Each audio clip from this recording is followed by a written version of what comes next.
करनी चाहिए, जो इलाका है उसमें शांति बनी रहनी चाहिए। लेकिन उससे पहले जिस तरह के हालात बने वो मैं आपको दिखाऊंगा, और एक आखिरी पोस्ट वाली दिखाऊंगा जिसमें उन्होंने कहा कि हमारा आखिरी हमला है, और उस आखिरी हमले ने किस तरह इजराइल को अंदर तक हिलाकर रख दिया। यही नहीं, आपको यह दिखाऊंगा कि डोनाल्ड ट्रंप इन हमलों के बीच हर एक हमला, जब तक ईरान ने सीजफायर का ऐलान नहीं किया, कैसे हाथ जोड़कर प्लीज प्लीज करते रहे, भीख मांगते रहे कि बात मान जाओ, मसला मेरे नोबेल प्राइज से जुड़ा हुआ है, अगर आपने ऐसा नहीं किया तो कैसे बताऊंगा दुनिया को कि ईरान और इजराइल के बीच भी सीजफायर मैंने कराया था। लेकिन ईरान ने ट्रंप के उस सपने पर पानी फेर दिया, तो वहीं इजराइल की तरफ से भी अपने मंत्रियों को हिदायत दे दी गई है कि ज्यादा ज्ञान की पंजीरी मत बांटना, यानी कि बाहर जाकर ये चीख चीख कर मत बताना कि ईरान ऐसा ईरान वैसा, क्योंकि जैसे ही ये सारी चीजें आने लगी थी, जो बेंजामिन नेतन्याहू की कैबिनेट के मंत्री हैं अपनी साख बचाने के लिए ईरान को कमजोर एक सूखा पत्ता बता रहे थे, तो इनको लताड़ पड़ी है। और दिखाऊंगा ईरान ने एक ऐसा कदम उठाया है जिसके बाद अब अमेरिका ही नहीं, अंतरराष्ट्रीय स्तर पर बनी हुई कमेटियां या संस्थाएं भी उसको परमाणु हथियार बनाने से अब रोक नहीं पाएंगी। नमस्कार, मैं हूं प्रज्वल गौतम और आप देख रहे हैं टाइम्स एक्सप्रेस।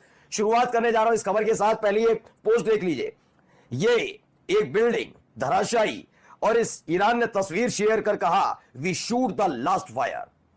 ये बड़ी खबर है अपने आप में। सीज फायर का ऐलान कुछ इस तरीके से किसी देश ने किया हो तो सोचिए, ये अपनी शर्तों पर किया गया सीज फायर है। इसमें बताया कि तुम सीज फायर चिल्लाते रहे, लेकिन हमने अपने मन की पूरी भड़ास निकालने के बाद अब कहते हैं सीज फायर। और याद रखना, ये सीज फायर एहसान है तुम पर, गलती की तो गलती की सजा बड़ी बुरी तरह से मिलेगी।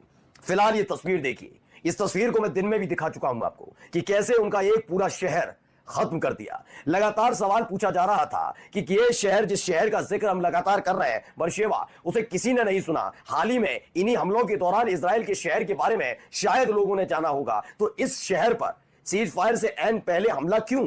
तब भी मैंने आपको बताया था, दरअसल तेल अवीव बर्बाद हो चुका है, हाइफा बर्बाद हो चुका है, यरूशलेम भी बर्बाद हो चुका है। ऐसे में उनको इजराइल के एक और बड़े शहर को बर्बाद करके सीज फायर का ऐलान करना था। अब सोचकर चलिए, जब कुछ सब कुछ बर्बाद है तेल अवीव में, वह बम गिराकर करेंगे क्या? हाइफा में सब कुछ बर्बाद कर दिया, वह बम गिराकर करेंगे क्या? यरूशलेम में सब कुछ बर्बाद है, वह बम गिराकर करेंगे क्या? उन्होंने एक और शहर को पूरी तरह से नेस्तनाबूद कर दिया और उसके बाद कहा अब हम तैयार हैं। और इसी के साथ इजराइल और ईरान के बीच सीज फायर की बात पक्की होती नजर आ रही है। लेकिन अब इसके साथ साथ देखिए, इससे पहले क्या क्या किया है। पहले ये वीडियो देखिए, यह आसमान में उड़ता हुआ धुआं, यही वो शहर है जिस शहर को धुआं धुआं कर दिया। ये बेयरशेवा इलाका है जहां पर ताबड़तोड़ मिसाइल गिरी। खबर क्या है, ईरान की मिसाइल हमले की चपेट में इजराइल का बेयरशेवा मिसाइल गिरने के बाद उठा धुएं का विशाल गुबार, इलाके में दहशत, सायरन की गूंज। ईरानी हमलों का लगातार जारी है असर।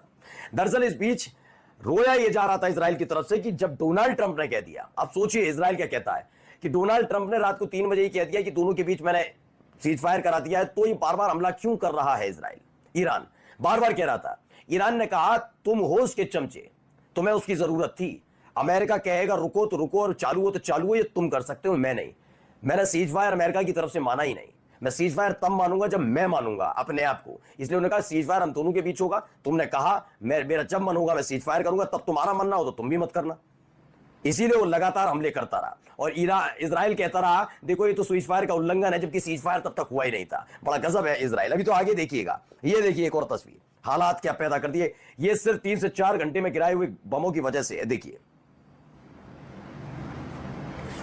तो सोचिए, ईरान का 2 घंटे में 6 बार हमला हुआ, ये पूरा इलाका बर्बाद हो चुका है। उनका एक और शहर, मैं आपको लिस्ट बता रहा हूं, 14 में से 7 ऐसी सिटीज हैं, 7 बड़े उनके ऐसे शहर हैं जो पूरी तरह से बर्बाद है, जिसे दोबारा बनाने में तकरीबन वैसा ही बनाने में 1 से 1.5-2 साल लग जाएंगे। और मुझे लगता है ज्यादा ही वक्त लगेगा, क्योंकि आलीशान गगनचुंबी इमारतें बनाते कई साल बीत जाते हैं।